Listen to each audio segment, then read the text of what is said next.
video is going to be on how not to fuck up your business here in the Philippines, because there's a lot of folks that they really fuck up their businesses. They come here, they get all sensitive, and they self-destruct. So we're going to number one, telling people your personal problems. Okay, so in a business, you have it here. Why are you gonna tell people your personal problems? Nobody gives a fuck. I don't. If you own a business, they go there to get your services, right? They're not going there to listen to your fucking personal shit. People don't come to the Philippines, travel halfway across the world, so they can listen to your shit and pay for it. So number two, it's asking for financial assistance. Okay, that is a big no-no here in the Philippines. You shouldn't be asking anybody for financial assistance, especially if you own a business. Keep everything to yourself, because at the end, that is just a sign of weakness. That just means subconsciously the other person's gonna think, hey, man, his product is so fucking weak. He ain't getting no fucking sales. Man, fuck this guy. Here in the Philippines, they're all fucking chismosos. They're all gonna talk. What you're gonna tell one person, if you can help me with something, he's gonna spread it out to 10, and those 10 are gonna spread it out to 100, and so on and so on. That's how it goes. Number three, having your criminal past exposed. Okay, I've seen some places, some restaurants, some other where, they got some past, pedophilia, you can say murder, lawsuit that you had, or some criminal activity back in the past. You know what, if you're coming here, you want to start a business, just make sure you get that shit out of here. Okay? Because people are gonna come, people are gonna expose you. That's how it is here in the Philippines. People love exposing shit. Most of these motherfuckers, they don't work here. Well, let me expose a motherfucker. Yeah, they ain't got shit to do. Most of these people are retired. They're bored on Facebook and they're like, let me do some research. So yeah, that's the one thing, having your past exposed, criminal past. So if you are gonna start something and then people find out, don't be blaming that shit on people. Blame it on your fucking self. You're the one that did that shit. You fiddled the kids, you killed that person, you robbed the store. Especially if people are covered by BBC and some shit, LA Times. Yeah, there's people out there, man. Number four, fighting people on social media. There are people who are gonna fight others on social media. Why? They want to defend their place.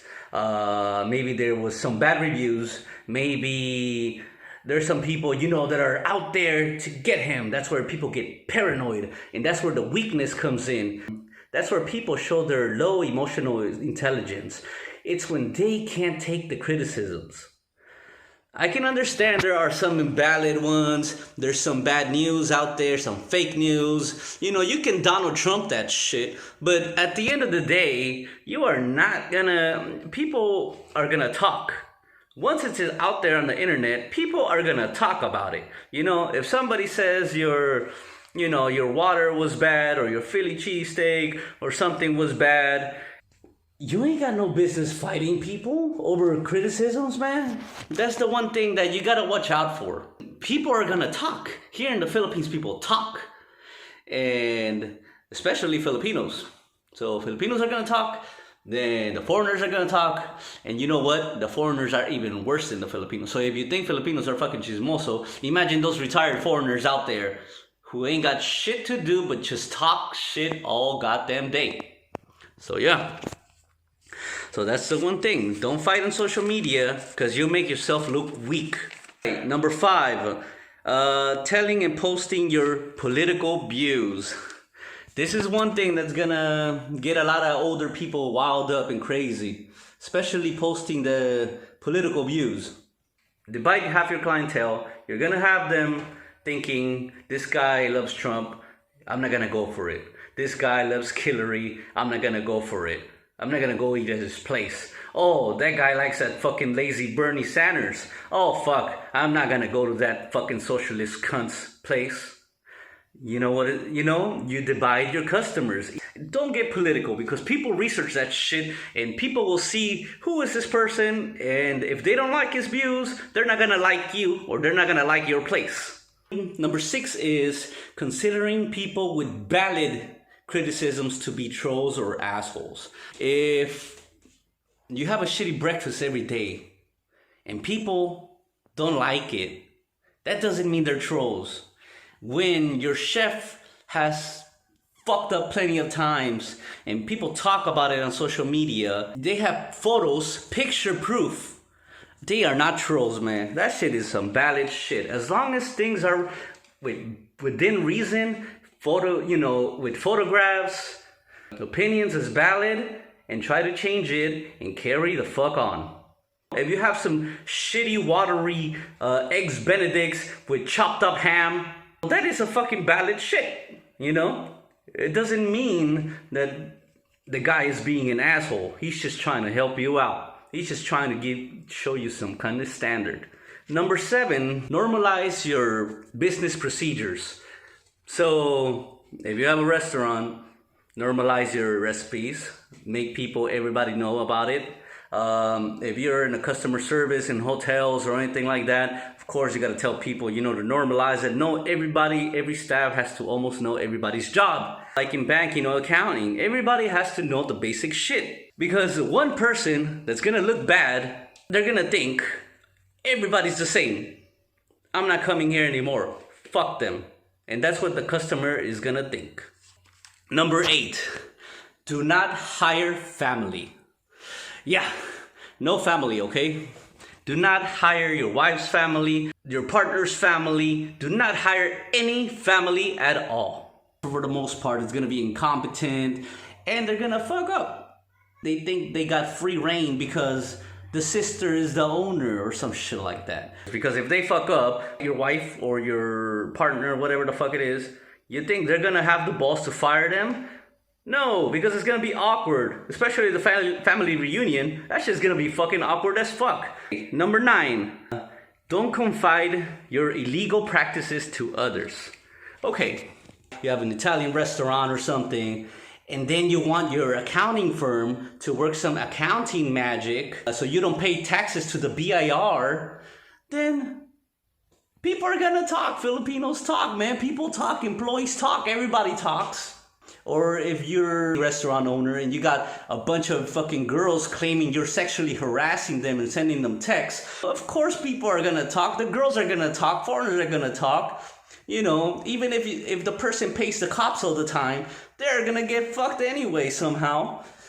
Because women talk, and all these women lining up for sexual harassment and shit, of course people are gonna talk. Don't confide your illegal practices, man. Drugs, don't fucking do it. Don't be a fucking prick and show off to everybody that you can get the shit, you're so fucking cool. Motherfucker, you ain't 13 anymore, man. Number 10, the only one to blame is yourself. These are self-controlling factors. You can control this shit yourself. Because the only person to blame is yourself. Ain't nobody else. You think everybody else here is out there to get you? Fuck no. Nobody gives a fuck. Everybody's living their own life. Person for fucking up your business is yourself. Let me get that straight out. Here in the Philippines, whether you fucking did something bad in the past, whether you hired the wrong person, it's all yourself at the end. It's all based on your judgment and what you did wrong. There is nobody else that's gonna fuck you. You come here, you do the research. It's all yourself. It's not gonna be anybody else.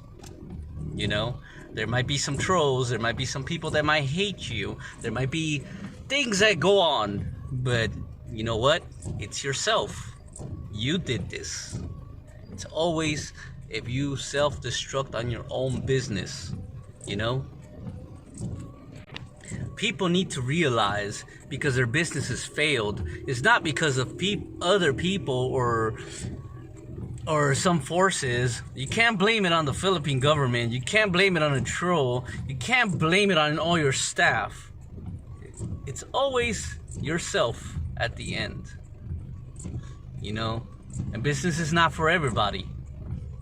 So if you're a person that is not liked, you're antisocial, nobody fucking gives a fuck about you, or any Filipinos don't care about you, then you should not open a fucking business. You're losing your money. If you're one of those people that are short-tempered, you are gonna fucking ruin yourself with all the headaches.